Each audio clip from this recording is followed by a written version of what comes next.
Per pastarąją savaitę įvyko keli įdomus įvykiai, kurie iš esmės sujungė Rusijos ir Ukrainos karą bei Irano karą į vieną konfliktą. Tikro pasaulinio karo dar nėra, nes ne viena šalis kaip JAV per antrąjį pasaulinį karą nekovoja dviejose frontuose vienu metu. Tai dar labiau susieja mūšio lauko rezultatus ir turės ilgalaikių pasekmių fronto linijų pasidalijimui. Taip, mes kūrėme naują ryšį tarp Ukrainos ir Saudo Arabijos. Taip pat stipriname ryšį tarp Rusijos ir Irano.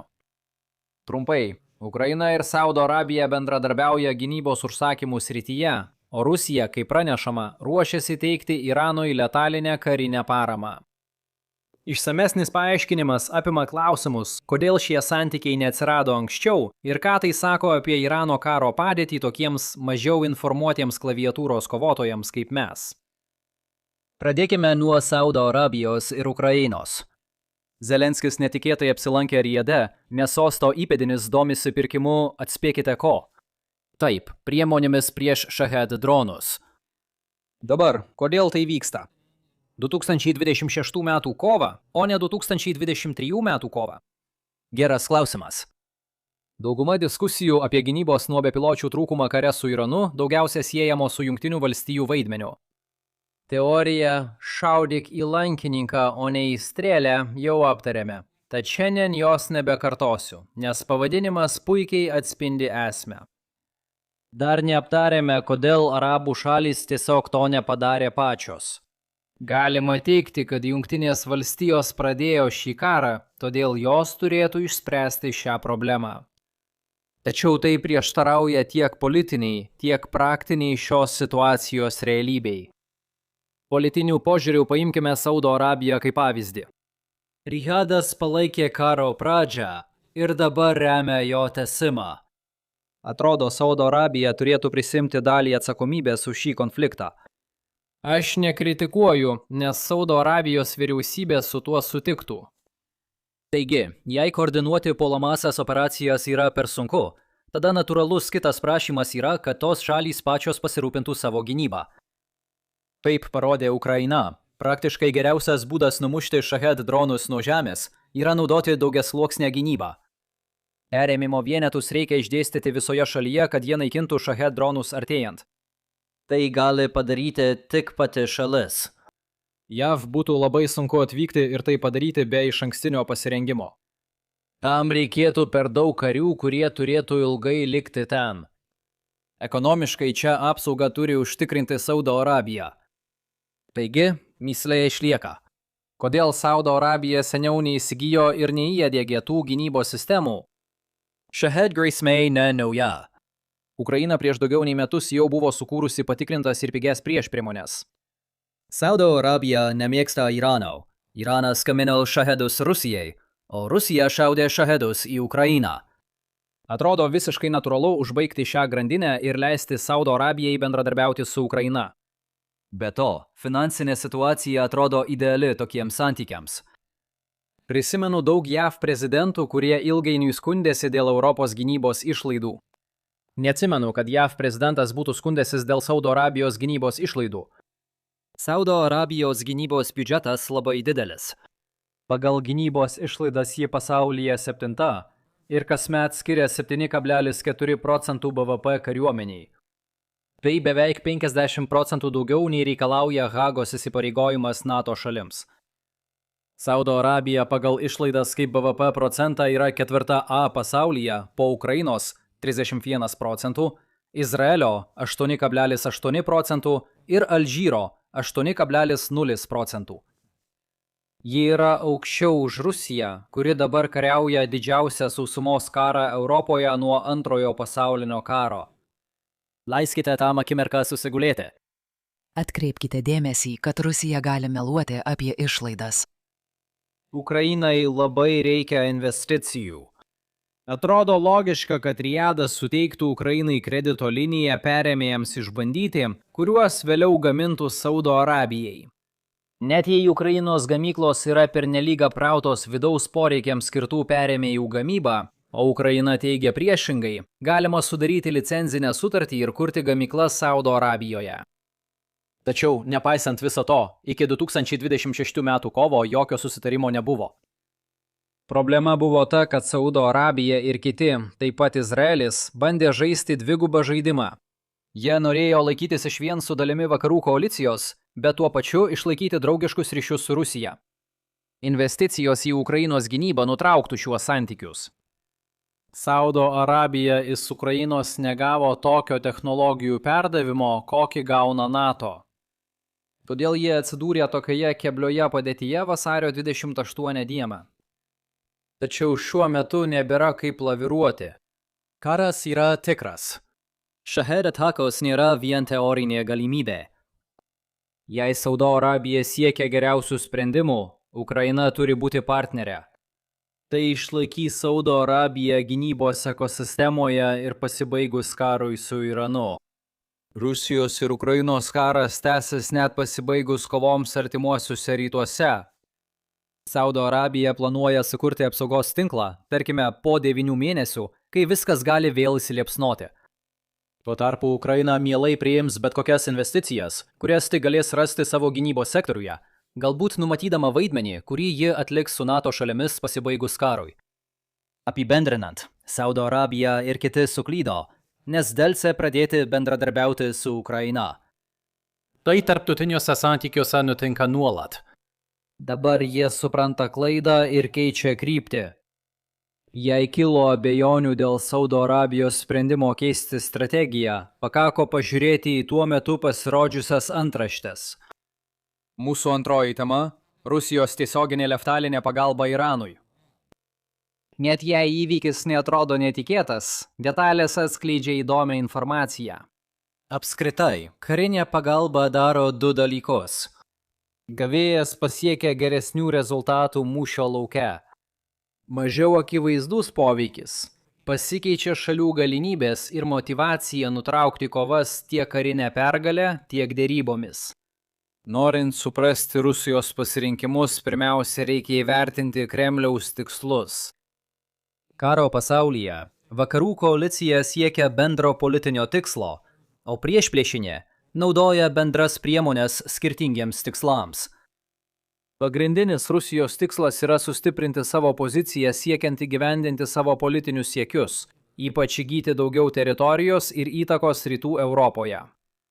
Rusijai nėra svarbu, kas vyksta artimuosiuose rytuose ar Taivano sąsiauryje. Netiesiogiai jai tai svarbu, nes silpnesnė vakarų koalicija leidžia lengviau užimti daugiau Ukrainos žemių. Todėl Kinija pastarąjį mėnesį stebėjo viską iš šalies ir mėgavosi reginiu, o mažesniu mastu ir pastaruosius 4 metus. Net jei Rusija ir Iranas pralaimės karus, Kinija vis tiek gali būti nugalėtoja. Priešingai, vakarų koalicija arba išplaukia, arba nuskęsta kartu. Šio teiginio išvada – Kremlius nori, kad karas Irane tęstųsi. Kodėl? JAV išnaudoja atsargas. Pasirodė gandai, kad Baltieji rūmai trauksis iš Perlų iniciatyvos, leidžiančios šalims įsigyti amerikietišką įrangą ir siųsti ją į Ukrainą. Tai kelia politinius nesutarimus, silpnina pasitikėjimą JAV institucijomis ir mažina administracijos galimybes naudoti karinę galią užsienyje.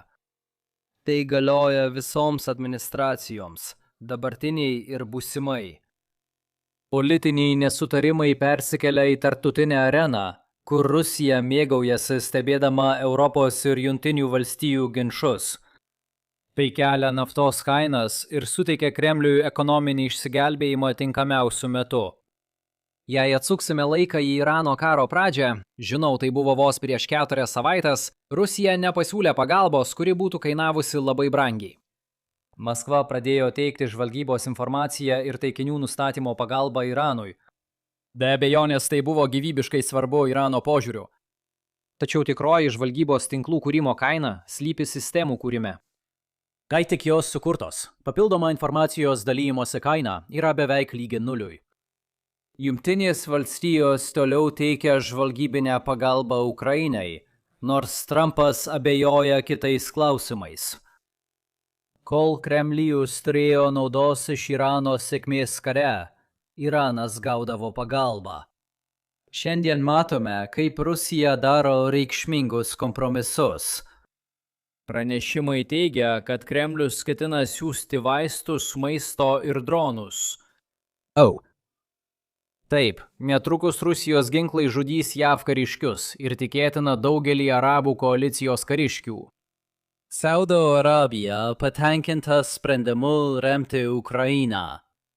Negalime atmesti, kad Iranas vis dar gamina kai kurias Shahed dronų dalis, kurios vėliau pasiekia Rusijos gamyklas, o Teheranas tuo naudojasi, siekdamas gauti paramą iš Rusijos. Kadangi tokią galimybę jau nagrinėjau, dabar pažiūrėkime, kas bus, jei darysime priešingai. Turime manyti, kad dronų siuntos reikšmingos. Kitu atveju čia nieko nėra. JAV vyriausybės šaltiniai mano, kad šios siuntos yra reikšmingos. Taigi, vėlgi, likusioje šio vaizdo įrašo dalyje remsimės tuo. Aišku, kad tai Rusijai brangu. Ukrainos fronte nėra sąstingio, bet pastarosiomis savaitėmis teritorijos beveik nesikeitė. Ukraina vis dar kai kur naudojasi Starlink išjungimu, o Rusija išnaudoja senas Ukrainos problemas kitur. Dabar netinkamas metas dalinti dronus, nebent už tai gaunate ką nors vertingo. Viena interpretacija. Rusija nerimauja dėl nepakankamai greito Irano šaudymo tempo. Ir yra tam tikra rizika, kad Jungtinės valstijos netrukus galės nulemti karo baigtį karinėmis priemonėmis. Jau aptarėme, kad šį skaičių galima interpretuoti skirtingai. Gana tikėtina manyti, kad Iranui tai nėra labai bloga situacija. Jei Maskva galvotų taip pat, neaišku, kodėl Rusija pati nenaudotų dovanotų dronų prieš Ukrainą. Visgi raginu nepervertinti Irano nestabilumo įtakos Rusijos sprendimui perduoti dronus. Svarbiausias rodiklis yra būtent ribinė investicijų grąža. Irano desperacija gali atnešti didelę ribinę grąžą. Maskva gali manyti, kad Iranui sekasi gerai, bet net ir nedidelė pagalba galėtų paversti padėtį puikia. Tačiau vis dar išlieka problema. Rusijos prioritetas tęsti karą. Paprasčiausiai Iranui reikia pagalbos, kitaip valdantieji ieškos išeities. Santykių įtampa dar labiau išryškina tai, ko nėra perdavimo pakete. Oro gynyba. Tai turėtų būti pagrindinis Irano prioritetas. Tačiau Maskva atrodo visiškai nesidomi tokios įrangos dovanojimu. Ši istorija susijusi su Rusijos poreikiais. Paskutinėme vaizdo įraše nagrinėjome masinės Ukrainos atakas prieš 2 Baltijos jūros naftos terminalus. Rusija negalės tęsti karo pastangų, jei šie ir kiti terminalai liks neaktyvūs amžinai. Kiekvienas S-400 siunčiamas į Iraną yra S-400, kuris nebegina Rusijos teritorijos. Kita šios istorijos pusė – šie ginklai gali neatsipirkti. Ar prisimenate, kaip vakarai dvejojo padėti Ukrainai sunkiąją techniką invazijos pradžioje? Nes buvo baiminamasi, kad Rusija vis tiek tiesiog įžygiuos į Kyjivą. Na, čia galima papasakoti panašią istoriją, kai Rusija nenori, kad Irano oro gynyba tiesiog taptų lengvais JAV taikiniais, kai buvo Irano karo pradžioje. Pagalba priklauso nuo ribinės grąžos normos. Galiausiai yra praktinė problema. Norint veiksmingai naudoti S-400, reikia praktinių mokymų. Tai reikštų, kad Rusijos kariai turėtų vykti į Iraną ir mokyti Irano karius mūšio lauke realiomis sąlygomis. Gali susidaryti situacijų, kai Rusijos kariai nužudytų Amerikos pilotus. Galėtų būti situacija, kai Amerikos pilotai nužudo Rusijos karius, taikydamiesi į oro gynybos sistemas. Pirmasis atvejis kelia eskalacijos riziką ir apskritai pažeidžia pagrindinį principą likti trečiąja šalimi kare. Stengiamės išvengti situacijos primenančios pasaulinį karą. Tai blogas rusiško kareivio gyvybės išnaudojimas. Nenoriu teigti, kad Kremlius tas gyvybės laiko vertingomis, tik kad verčiau skirtų išteklius Donbaso prioritetams. Kokias pagrindinės mintis šiandien išsinešame? Saudo Arabija vis labiau įsitraukia į vakarų koaliciją, pirkdama Ukrainos sistemas. Sakinys, kuris prieš 5 metus būtų privertęs mane prarasti visą patikimumą, jei būčiau jį ištaręs. Rusija teikia mirtiną karinę paramą Iranui. Iš Irano požiūrio tai nepalankus signalas apie karinę padėtį. Tačiau vakaruose nereikėtų manyti, kad žaidimas tuoj baigsis. Tačiau šis vaizdo įrašas tuoj baigsis. 29 diena iš eilės. Jau istorijoje. Prašau suteikti man 23 valandų 45 minučių pertrauką, kol pažiūrėsite vieną iš šių alternatyvių vaizdo įrašų. Jei patiko vaizdo įrašas, spauskite patinka, dalinkitės ir prenumeruokite. Iki kitų kartų. Saga Kite Safe.